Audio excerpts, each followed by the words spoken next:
Hello friends, आपके लिए लेके आए हैं फिर से एक दिल दहला देने वाली डरावनी और रियल घोस्ट स्टोरी। इस कहानी के अंदर आप देखेंगे रायपुर के अंदर एक सबसे ज़्यादा फेमस जो कहानी है वो ये है कि पेड़ों को काटने से लोग मर जाते हैं। जी हाँ दोस्तों, ये सच्ची घटना है।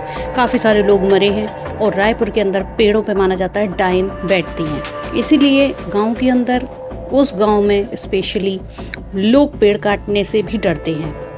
अगर आपको यकीन ना हो तो कहानी देख लीजिए, फिर डिसाइड करिएगा। अगर आप पहले से जानते थे, आपने सुनी थी, तो ज़रूर बताइएगा, और नहीं बताएंगे तो फिर हमारा मोटिवेशन कैसे होगा। चलिए स्टार्ट करते हैं दिल दहला देने वाली, पेड़ पे रहने वाली डायनों की, रायपुर की सच्ची घटना के ऊपर आधारित ये कहानी। रायपुर में पेड़ों को काटने पर रोक लगाई गई है। यहाँ पर पेड़ों के ऊपर डायनों के रहने की बात कही जाती है, और जहाँ तक वहाँ के लोगों का मानना है कि ये सच है, क्योंकि कई बार ऐसा हुआ लोगों ने नहीं माना और गांव के जो इंसान थे उन लोगों ने इस बात का मजाक उड़ाया और पेड़ को काटने का दुस्साहस किया, तो उनकी मृत्यु तक हो गई। अब इसके अंदर क्या ही रहस्य हो सकता है। एक दिन दिल्ली में रहने वाले एक पत्रकार को इस बारे में पता चला और वो इसकी जानकारी लेने के लिए पहुंच गए रायपुर। जब वो रायपुर पहुंचे तो वहाँ पे रिसेंटली उस गांव में जाकर के मालूम पड़ा कि अभी एक आदमी की मृत्यु हुई है और लोग उसी के लिए इकट्ठा भी हुए थे। तब उसने जिज्ञासावश कुछ लोगों से बात करने की कोशिश करी, लेकिन सभी लोग शांत थे और सभी डरे हुए से भी थे। अब शाम होने को आई थी, उससे रहा नहीं गया, उसने कुछ सवाल पूछने की कोशिश करी तो कुछ लोग बोले, जवाब दिया कि नहीं भाई ऐसा होता है।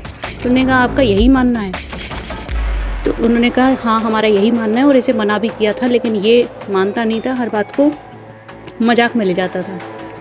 फिर क्या था, उसको इस बात के ऊपर बहुत अजीब लगा। उसने मुस्कुराते हुए कहा देखो ऐसा कुछ नहीं है, अब इस ज़माने में ऐसा नहीं होता।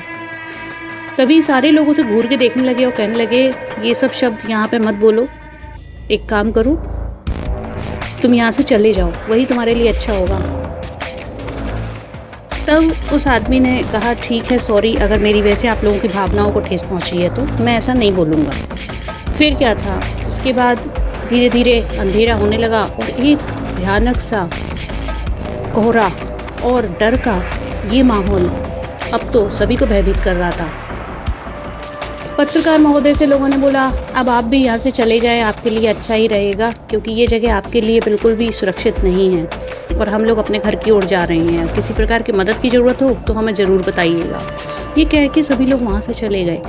लेकिन क्योंकि अब पत्रकार को तो बहुत सारी जिज्ञासाएं मन में जाग रही थी, जैसे ही उसे लगा कि हाँ यहाँ पे ज़रूर कुछ और दिन मुझे बिताने चाहिए, तो उसने कहा क्या मैं यहाँ रुक सकता हूँ? तभी लोगों ने जोर से कहा नहीं, आप यहाँ नहीं रुक सकते, आपके लिए ये जगह सही नहीं है, आप जहाँ पे रुके हैं वहीं चले जाएं, वो बेहतर रहेगा। फिर क्या था, वो धीरे धीरे वहाँ से जाते हुए लोगों को रोक तो नहीं सका, लेकिन वहाँ देखता रहा। फिर कुछ ऐसा लगा उसे जैसे कि उसके पास कोई है। हालांकि वो वहाँ पे अपने एक दोस्त के साथ ही गया था, फिर भी उसका दोस्त कहने लगा कि चलो चलते हैं, कुछ अजीब सा एहसास मुझे हो रहा है। तो उसने बोला हाँ लग तो मुझे भी कुछ ऐसा रहा है। फिर क्या था, वो लोग वहाँ से धीरे धीरे चल पड़े। जब वो लोग आगे की तरफ बढ़े तो उन्हें ऐसा लगा जैसे कि पीछे से कोई आवाज़ आई है। पीछे की तरफ मुड़ के देखा तो उन्हें कुछ भी नहीं दिखा। फिर वो दबे पांव वहाँ से धीरे धीरे करके आगे की तरफ बढ़ते गए। उन्हें ऐसा लगा जैसे कि कोई उन्हें पीछे से आवाज़ दे रहा है, लेकिन इस बार उसके दोस्त ने उसे पकड़ के कहा कि हम पीछे नहीं देखेंगे और चुपचाप अपने होटल की तरफ जाएंगे। और दोनों के दोनों हाथ पकड़ के चलते चले गए और उन्होंने ठान ही लिया था कि अब हम पीछे की तरफ नहीं देखेंगे।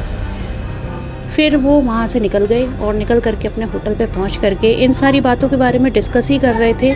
तभी थोड़ी देर में ऐसा लगा उन्हें जैसे कि बाथरूम का नल किसी ने खोल दिया और अचानक से पानी की आवाज़ आने लगी। दोनों काफ़ी डर गए थे। बाथरूम में गए हिम्मत जुटा के और देखा तो नल खुला हुआ था। नॉर्मल सी बात है, दोनों ने कहा कोई नहीं, नल खुला रह गया होगा, बंद करके चले गए। रात भर वो लोग सो नहीं सके, कुछ ना कुछ ऐसी अनहोनी होती रही उनके साथ में।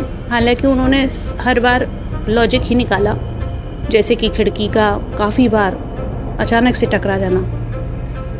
एक बार तो उन्हें ऐसा लगा जैसे दरवाजे पे किसी ने दस्तक दी, लेकिन दोनों ही इतना डरे हुए थे कि बातों को एक्सेप्ट करना नहीं चाहते थे और आंख बंद करके सोने की कोशिश करते रहे। दोनों डरे हुए हैं, ये बात वो आपस में भी ज़्यादा नहीं बता रहे थे। फिर क्या था, ऐसे करते करते लेटे लेटे सुबह हो गई थी और दोनों ही फिर से तैयार हुए और बहुत सारी जिज्ञासा उनके दिल में थी, तो जानना भी चाहते थे कि आखिर क्या चल रहा है इस गांव में। वो लोग उस गांव की तरफ चले गए।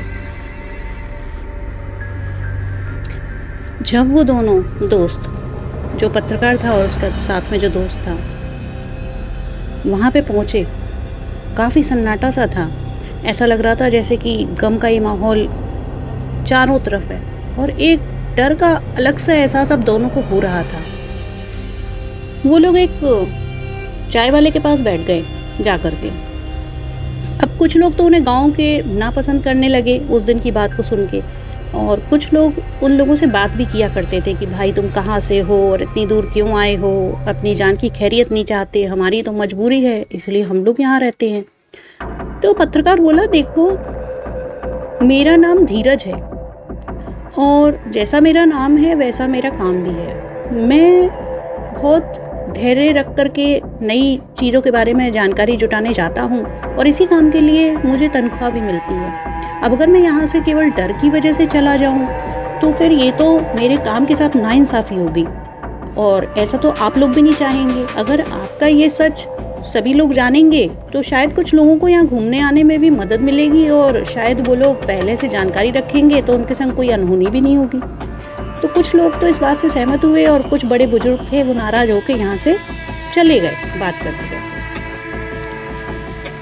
अब क्या था, जो दोस्त था वो बताना चाह रहा था लोगों को कि हमारे संग रात भर क्या हुआ, हम सो नहीं सके, लेकिन पत्रकार ने इस बात को बीच में ही काट दिया जिससे कि वहाँ के लोग डर ना जाएं और ऐसा ना हो कि कोई उन्हें कुछ बताए नहीं। फिर उसने बात शुरू करी और धीरज ने कहा, देखो भाइयों, ये बताओ कि आखिर यहाँ ये सब है क्यों? पेड़ पे डाइन का क्या अर्थ है? पेड़ काटने से लोगों की मृत्यु हो जाती है। तो लोगों ने कहा, देखो इस बारे में हम कोई बात नहीं करना चाहते हैं, अभी अभी एक मृत्यु हुई है और इससे ज़्यादा ही तुम क्या देखोगे। उसे भी कई दिन से समझा रहे थे लेकिन वो मान ही नहीं रहा था। उसने कहा, मैं काट के देखूंगा ऐसा होता है कि नहीं होता है। काफ़ी समय से गांव में शांति थी लेकिन उसकी एक सवाल और जवाब के चलते इतना गम सबको उठाना पड़ रहा है और इस समय फिर से एक माहौल डरावना सा पसरा हुआ है। फिर क्या, धीरे धीरे करके लोग वहाँ से उठने लगे क्योंकि कोई भी इस बारे में बात करना तो नहीं चाहता था। फिर वो दोनों उठ करके थोड़ा दूर चले तो एक बुजुर्ग व्यक्ति से के पास में वो खड़े होने की कोशिश कर रहे थे। तभी वहाँ पे एक अम्मा आई। वो कहने लगी कि क्या जानना चाहते हो तुम लोग? धीरज ने डरते हुए कहा कि अम्मा, हमने आपको पहली बार देखा है। तभी वो बुजुर्ग कहने लगा, क्या बड़बड़ा रहे हो? इतना कहने के बाद उन लोगों ने कहा, कुछ नहीं, हम तो अम्मा से बात कर रहे हैं। पागल हो गए हो तुम लोग, यहाँ कौन सी अम्मा खड़ी है जो तुम्हें दिख रही है? ये कहते ही उन लोगों के रोंगटे खड़े हो गए। कुछ शाम का ही समय रहा होगा। फिर क्या, वो बुजुर्ग आदमी वहाँ से चला गया लेकिन वो अम्मा उन्हें वहीं देख रही थी। उन्होंने कहा, आओ मेरे पीछे पीछे, मैं तुम्हें कहानी सुनाती हूँ। फिर क्या, वो लोग उसके साथ चलने लगे। दोस्त ने धीरज का हाथ धीरे से पकड़ा भी, लेकिन धीरज ने कहा, अगर हम ये बात नहीं जानेंगे तो मैं कैसे जान पाऊँगा आखिर सच्चाई है क्या। तब क्या था, वो दोनों हाथ एक दूसरे का पकड़ के डरते हुए उस बुढ़िया के पीछे पीछे जाने लगे। धीरज बोला, अम्मा बताओ आखिर ऐसा है क्या यहाँ पे? उसने बोला, ये जो गांव है ये एक रहस्यमयी घटनाओं के बाद इतना ज़्यादा डर के साए में डूब चुका है कि यहाँ तुम जैसे लोगों का आना तो शायद बंद ही हो गया। तुम लोगों की हिम्मत की दाद देनी पड़ेगी। इतना डरे हुए हो फिर भी मुझसे सवाल पे सवाल किए जा रहे हो। तभी धीरज ने कहा, अभी आप ही ने तो कहा था कि आओ मैं तुम्हें सब कुछ बताऊंगी। अब आप हमें बता ही नहीं रही हो। फिर क्या था? अम्मा ने कहा, बताती हूँ। हालांकि अब तक वो लोग आराम से बैठ के अम्मा के साथ बात तो नहीं कर पाए थे। कुछ अजीब अजीब सी आवाजें भी आने लगी थी और शाम का वक्त धीरे धीरे रात्रि की ओर बढ़ भी रहा था। अब दोनों को डर भी लग रहा था और कहानी भी जाननी थी। तब उस अम्मा ने बताया कि यहाँ पेड़ों के ऊपर डायनों के रहने की बात बताई जाती है, वो सच है। और यहाँ पे जब भी पेड़ को गलत मंशा से काटने के लिए कोई भी मानव जिद करता है तो उसकी मृत्यु निश्चित हो जाती है। चाहो तो तुम ऐसा करके खुद भी देख सकते हो, लेकिन उसके बदले में तुम्हें अपनी जान की कीमत देनी पड़ेगी, क्योंकि तुम दोनों दो हो तो एक इस खतरे को उठाना चाहे तो उठा भी सकता है। तुम्हें सच खुद ही पता पड़ जाएगा, लेकिन कीमत उसकी तुम्हारी जान होगी। तभी धीरज का दोस्त बोला, भाई तुझे ये कहानी सुननी है तो सुन, मैं तो चला। ये बात सुनते ही अम्मा बोली, क्यों, क्या हुआ, डर गए? तभी धीरज बोला, नहीं नहीं, ये थोड़ा सा डरता है ना, इसीलिए। बोला थोड़ी देर रुकते हैं फिर चलते हैं। अम्मा बोली, कहानी तो पूरी सुन लो। धीरज बोला कि हाँ अम्मा, हम पूरी कहानी सुनेंगे, उसके बिना यहाँ से नहीं जाएंगे। तभी कुछ आवाज़ सी आई और दोनों के कान एकदम खड़े हो गए। धीरज का दोस्त बोला कान में, चलते हैं ना, मुझे बहुत डर लग रहा है। पता नहीं ये अम्मा उन आदमी को तो नहीं दिख रही थी, फिर ये हमें पता नहीं कौन सी कहानी सुना रही है। तभी अम्मा बोली, देखो अगर डर लग रहा है तो तुम लोग चाहो तो जा सकते हो। फिर इतने में ही क्या था, वो अम्मा ये बोल दी। उसी के बाद एक छोटन नाम का गांव का सदस्य था, जो कि सुबह इन लोगों के साथ चाय के दुकान पर बात कर रहा था। उसने न देख के कहा, अरे आप लोग अभी तक यहीं हो, गए नहीं? तब धीरज बोला, नहीं भाई, अभी तो हम यहीं हैं। इतने में ही धीरज बताता कि हम अम्मा से पूरी कहानी सुन रहे हैं इस गांव की। तब तक छोटन पास आ गया और बोला, अरे किस अम्मा से बात कर रहे हो? तभी उन लोगों ने नोटिस किया कि वो बुढ़िया अम्मा वहाँ से जा चुकी थी। अब उन्हें और भी डर लगने लगा। अब तो जैसे कि धीरज का दोस्त कांप ही रहा था। जब उसने पूछा कि क्या हुआ, आखिर आप दोनों इतना डरे हुए क्यों हो? तो बोला कि नहीं, अभी हमारे साथ एक अम्मा थी जिससे हम बात कर रहे थे। तो बोला, किस अम्मा से बात कर रहे थे, क्या नाम था उनका? तो धीरज ने बोला, हमने अम्मा का नाम तो नहीं पूछा। अम्मा हमें यहाँ पे पेड़ों पे डायनों के होने की बात बता रही थी और कह रही थी अगर तुम चाहो तो एक पेड़ को काट के अपनी जान की कीमत चुका करके ये सच जान भी सकता है कि ये सच है या झूठ। और उन्होंने कहा था कि वो हमें पूरी कहानी सुनाएंगी, लेकिन वो तो पता नहीं कहाँ चली गई तुम्हारे आते ही। तो छोटन बोला, जब मैं तुम्हें आवाज़ लगा रहा था तब वो कहाँ थी? तो धीरज ने जल्दी से बोला, वो तो यहीं थी हमारे पास। तब छोटन बोला कि मैंने तो किसी को नहीं देखा था। इस बात पे दोनों ही एक दूसरे की शक्ल को देखते रहे। तब छोटन बोला, क्या हुआ? वो जब तुम यहाँ आए थे, तुम्हारे आवाज़ लगाने के पहले वो यहीं खड़ी थी और हम उनसे बात कर रहे थे, लेकिन जैसे ही तुम आए हमने सोचा कि शायद वो चली गई, लेकिन तुम कह रहे हो तुमने उन्हें देखा नहीं, ऐसा कैसे हो सकता है? इसी बात पे धीरज का जो दोस्त था उसका बुखार बढ़ने लगा, उसको चक्कर आने लगे। जैसे ही उसको संभाला तो उसे देखा तो बहुत बुखार था छू के। उसे जल्दी से किसी वैद्य के पास ले आना पड़ेगा, ऐसा छोटन ने कहा। और उसे लेकर के जल्दी से वो लोग वहाँ पास के एक वैद्य जी पे गए, जहाँ पे कि उसका औषधि दे के उन्होंने तत्काल इलाज किया। अब क्या था, रात उन्हें इसी गांव में गुजारनी थी। तब छोटन उसे कहा कि चलो मेरे साथ मेरे घर चलो, वहीं रहना, वहाँ मैं तुम्हारी जिज्ञासा भी ख़त्म कर दूंगा। फिर क्या था, धीरज अब बहुत ज़्यादा डर गया था। धीरज को ऐसा लगने लगा कि उसके साथ कोई चल रहा है। धीरज का चेहरा तो जैसे कि बिल्कुल पीला सा पड़ता जा रहा था। उसके दोस्त की हालत देख करके वो इतना घबरा रहा था, उसकी आंखों के नीचे बहुत सारे काले घेरे पड़ गए थे। जब वो दोनों उस अम्मा से बात कर रहे थे तो उन्हें डर तो लग रहा था, लेकिन तब तक वो ये नहीं जानते थे कि वो अम्मा किसी और को नहीं, केवल उन्हें ही दिख रही है। फिर क्या हुआ, वो छोटन के घर चले गए।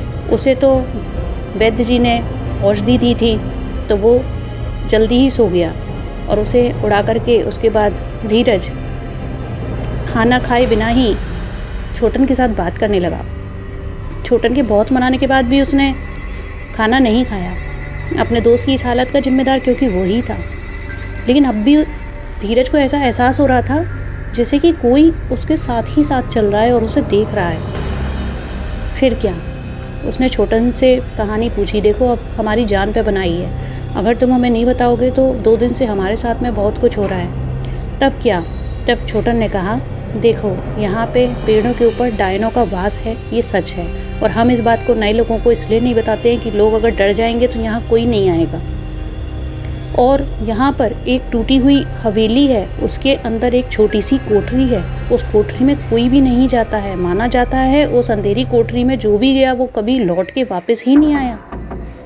तकरीबन कई सौ लोगों की मौत की गवाह वो भूतिया कोठरी यहाँ के प्रशासन ने बंद कर दी है, सरकार ने सील लगा दी है, जिससे कि और कोई जिज्ञासावश अंदर ना जाए कि ये सच है या झूठ। जैसे तुम दोनों आज इस गांव का सच जानने आए हो, और इसीलिए उसे सील किया गया है सरकार के द्वारा और नोटिस बोर्ड लगा के। डायनों को अपने वश में करने के लिए यहाँ पे कई सारे तांत्रिकों ने अपनी पूरी शक्ति लगा दी थी, और इसी बीच कई तांत्रिकों की मौत भी हो गई। इसके बाद क्या था, तांत्रिकों ने भी यहाँ की डायनों को अपने वश में करने से घबराने लगे। यानी कि जो पहले उन्होंने डायने बनाई वही डायने उनके ऊपर भारी पड़ने लगी थी, क्योंकि तांत्रिकों ने इतना ज़्यादा डर का माहौल फैला दिया था। इतनी सारी डायने जो उन्होंने अपनी शक्तियों से बना ली थी। फिर क्या, इस गांव में हर अमावस्या और पूर्णिमा की रात को कोई बाहर निकलता ही नहीं। साहब, यहाँ के लोगों की मजबूरी है यहाँ रहना, वरना यहाँ कोई रहना भी नहीं चाहता। हालांकि ये काफ़ी पुरानी बातें हैं, लेकिन अब लोग इन नियमों का पालन करते हैं और सुरक्षित रहते हैं। अब लोग अपने घरों को अच्छे से बंद करके घरों में रहते हैं। गांव के कुछ लोगों ने अनुभव भी किया है, अक्सर रास्ते में चलते वक्त उन्हें अजीबोगरीब आवाज़ें भी सुनाई देती हैं, जैसी आपने सुनी है। लेकिन पीछे मुड़ने पर कभी भी वो इंसान बचता नहीं है, क्योंकि आप पीछे मुड़ गए थे पहले दिन यहाँ आकर के आवाज़ों की वजह से, इसलिए आपके संग ये घटनाएं हो रही हैं। अगर आपने पीछे ना मुड़ के देखा होता पहले दिन तो आपके साथ ऐसा कुछ भी नहीं होता। गांव के एक राजकुमार नामक व्यक्ति ने अपनी बाइक पर एक डायन को लिफ्ट तक दे दी थी, क्योंकि वो देखने में बहुत ही खूबसूरत लड़की जैसी लगती हैं। काफ़ी लंबा रास्ता तय करने के बाद उसको ये लगने लगा कि उसके पीछे कोई बैठा हुआ है, और उसने जब पीछे मुड़कर देखा तो उसे ऐसा लगा जैसे कि वो कोई लड़की नहीं कोई और ही है। और उसके बाद उसका चेहरा विकृत होता चला गया, और राजकुमार ने बहुत मुश्किल से गांव तक पहुंचने का साहस जुटाया। और जब वो गांव तक पहुंचा तो आखिरी सांस लेते वक्त उसने बताया कि उसने अपनी बाइक पर एक महिला को लिफ्ट दी थी, और वो महिला कोई और नहीं बल्कि डायन थी, जिसने उसको मार दिया। उसके बाद वो आखिरी सांस लेते लेते ये बोलते बोलते भगवान को प्यारा हो गया। इसके बाद से कुछ नियमों का पालन यहाँ के लोग नियमित रूप से करते हैं। देर हो जाने पे वो गांव वापस नहीं आते। अमावस्या पूर्णिमा को खास ध्यान रखा जाता है कि कोई भी खिड़की दरवाजे ना खोले। अंधेरे में लोग बाहर नहीं घूमते। यहाँ डर का माहौल ऐसा ही है। सरकारी हिदायतें भी हैं, उस कोठरी की तरफ तो कोई जाता ही नहीं जहाँ पे तांत्रिकों ने ये काला खेल चालू करा था। लेकिन यहाँ पे ये माना जाता है कई पेड़ों पे ऐसा करने की वजह से बहुत सारे पेड़ हैं जिस पे डायने रहती हैं। अब ये जान पाना साहब बहुत मुश्किल है कौन सा पेड़ ऐसा है और कौन सा नहीं। तो ज़्यादातर लोग मारे जाते हैं पेड़ को काटने के चलते। और यहाँ पे महिलाओं के साथ बहुत दुराचार हुआ है, जिसकी वजह से उनकी आत्माएं यहाँ भटकती रहती हैं। और अंत में लोग उन्हीं के ऊपर डायन होने का आरोप लगा के उन्हें मार भी दिया करते थे। तो बेचारी महिलाओं ने बहुत सारा कष्ट भी सहा है। ये किंवदंती हो सकता है शहर के लोगों के लिए अनजाने में या जाने अनजाने में मजाक का सबब होती हो, लेकिन ये हम लोग इस गांव के अंदर जीती हुई कहानी अपने जीवन में देखते हैं और हमें इस नियम का पालन भी करना पड़ता है। बेचारा कोई भी अगर इस बात को चैलेंज करता है या अपने आप को शहर से पढ़ा लिखा होने की वजह से यहाँ आके ये बातें नहीं मानता, वो अचानक ही गायब हो जाता है या फिर पागल अवस्था में मर जाता है, या फिर आखिरी सांस लेते वक्त वो भी किसी न किसी डायन की कहानी को ही सुनाता है। क्योंकि जिन तांत्रिकों ने ये खेल रच के महिलाओं के संग ये सब शोषण किया था, या उन्हें डायन बनाया, या उन्हें उनके संग बदसलूकी करके मार दिया था, वो सारी जितनी भी डायनें थीं, जितनी भी औरतें मरी, उन्होंने तांत्रिकों को बहुत बुरी मौत मारा था। साहब अब यही मानते हैं कि अब यहाँ पे उन्हीं का तांडव है। जो लोग शांत उन्हें रखना चाहते हैं, वो नियमों का पालन करते हैं, तो वो डायनें ना ही तो किसी अच्छे आदमी को परेशान करती हैं और ना ही उससे कोई बदला लेती हैं। लेकिन कोई भी अगर फिर से अपनी महिलाओं के ऊपर या गांव के अंदर किसी लड़की के ऊपर अत्याचार करता है, तो यूँ कहते हैं कि वो डायनें उस आदमी को बहुत ही बुरी तरह से विकृत करके मार देती हैं। अभी कुछ समय पहले ही इस गांव में एक लड़की के संग कुछ लोगों ने दुराचार करने की कोशिश करी थी, तो उन डायनों ने उन लड़कों को बहुत ही बुरे तरीके से मारा था। उनकी शक्ल, उनका शरीर देखने लायक नहीं बचा था। हालांकि वो लड़की भी ज़्यादा दिन जिंदा नहीं रही, क्योंकि जो सब उसकी आँख के सामने हुआ उससे वो दिमागी रूप से बहुत ज़्यादा बीमार हो गई थी। यही कहते हैं कि यहाँ पे नियम का पालन करने पर ही कोई जिंदा रह सकता है, अन्यथा उसकी जान तो डायन के हाथों चली ही जानी है। तब क्या था, अब उसको बहुत डर लगने लगा। तब उसने धीरज ने कहा, देखो अब हम लोगों को इस गांव से बाहर जाना है, हमें बहुत डर लग रहा है, मेरे दोस्त की भी हालत ठीक नहीं है, इसे हॉस्पिटल ले जाना ही पड़ेगा। तब छोटन ने कहा, आप जा सकते हैं, लेकिन अब आपको भी उनको शांत करके ही जाना पड़ेगा। आपने डायनों को न्योता दे दिया है। तो धीरज ने कहा, मैंने तो कोई न्योता नहीं दिया। ऐसा क्यों कह रहे हो भाई, मैंने तो कुछ भी नहीं बोला था, वो अम्मा तो खुद हमारे पास आई थी। नहीं नहीं साहब, आप जिस दिन पहली बार आए थे ना धीरज जी, आपने पीछे मुड़ के उन्हें एक तरह से अपनी ओर इनवाइट ही किया था। यहाँ पे यही मानते हैं, इसलिए तो किसी भी कीमत पे पीछे नहीं मुड़ना चाहिए। तो फिर उन्होंने कहा, अब हमें क्या करना होगा? उन्होंने कहा, कुछ नहीं, मैं आपको कल लेके जाऊंगा एक पेड़ के पास में, आप हाथ जोड़ करके उनकी शांति की प्रार्थना करिएगा और उसके बाद में आप भगवान जी की पूजा करके दोनों जने वापस शहर की तरफ लौट जाइएगा और यहाँ दोबारा मत आइएगा, क्योंकि वो सबको पहचान लेती हैं। क्योंकि आपने उनका मजाक बनाया है, आप इस कहानी को झूठा मानते हैं, इसलिए वो आपको बिल्कुल पसंद नहीं करेंगी। तब उसने कहा, धीरज ने, कि मैं माफ़ी भी मांगूंगा और मुझे दुख है उन महिलाओं का जिनके साथ में बुरा हुआ, और अच्छा हुआ उन तांत्रिकों के साथ जो कि ये घटा, क्योंकि वो इसी के योग्य थे। फिर क्या था, प्रातः होने का वो इंतज़ार करने लगा, लेकिन वो समय जैसे कि बहुत ही डरावना धीरज की ज़िंदगी में बीत रहा था। उसके बाद प्रातः धीरज ने पश्चाताप किया, हाथ जोड़े पेड़ के पास और पूजा अर्चना करने के बाद गांव के मंदिर में और लोगों से मिल कर के वो अपने दोस्त को लेकर हॉस्पिटल की तरफ रवाना हो गया। तो उसके दोस्त की सांसें जैसे कि उखड़ने को ही थी। बहुत ज़्यादा हालत ख़राब होने की वजह से उन दोनों का वहाँ पे जाना शायद उन लोगों को ज़िंदगी भर याद रहा। ये कहानी हमसे जिन्होंने शेयर करी है, हम उनका नाम आपको नहीं बता सकते, लेकिन एक बात ज़रूर कह सकते हैं कि देखिए, किसी भी बात को सच या झूठ जानने के लिए अपनी जान का जोखिम ना उठाएं। कोई चीज़ सच हो या झूठ हो, वहाँ के लोग उससे ज़्यादा अच्छे से जानते होंगे। अगर आप कभी भी किसी बात को जानने के लिए कहीं जाने की सोच रहे हैं, तो मैं यही कहूँगी कि आप अपने जीवन में आगे बढ़िए, क्योंकि आप अगर जीवन के अंदर सच और झूठ को पकड़ेंगे तो वो आपके हाथ से रेत की तरह फिसल जाएगा। तो इसलिए जहाँ की ये जानकारी है, ये उन्हीं के माध्यम से आप तक लाई गई है, और हमारी कुछ अपनी गाइडलाइंस होती हैं जिनके चलते हम असली नाम नहीं बता सकते, लेकिन ये लोक कथाएँ होती हैं, ये पुरानी बातें होती हैं। जो वहाँ रहते हैं वो इन चीज़ों को मानते हैं। आप बताएं, आप इस कहानी में बिलीव करते हैं या नहीं? आज की ये कहानी आपको कैसी लगी? बस अपना और अपने साथ अपने परिवार का, अपने दोस्तों का, अपने रिश्तेदारों का ध्यान रखिए, और जीवन में कभी भी ऐसी बचपने की हरकतें ना करें कि किसी भी चीज़ का सच या झूठ अपनी जान को जोखिम में डाल के जाने। आप जानकारी रखिए। आप कहीं जा रहे हैं तो वहाँ के कुछ नियम होते हैं, जैसा वहाँ के लोग मानते हैं वैसा करिए, जिससे कि आप कभी जीवन को संकट में ना डालें। चलिए, आज के लिए इतना ही। आई होप आप लोगों को वीडियो अच्छी लगी होगी, कहानी पसंद आई होगी। अगर आपको कहानी अच्छी लगती है, सच्ची घटनाएं अच्छी लगती हैं, ये जानकारी अच्छी लगती है तो कमेंट बॉक्स में लिख के हमें ज़रूर बताएं।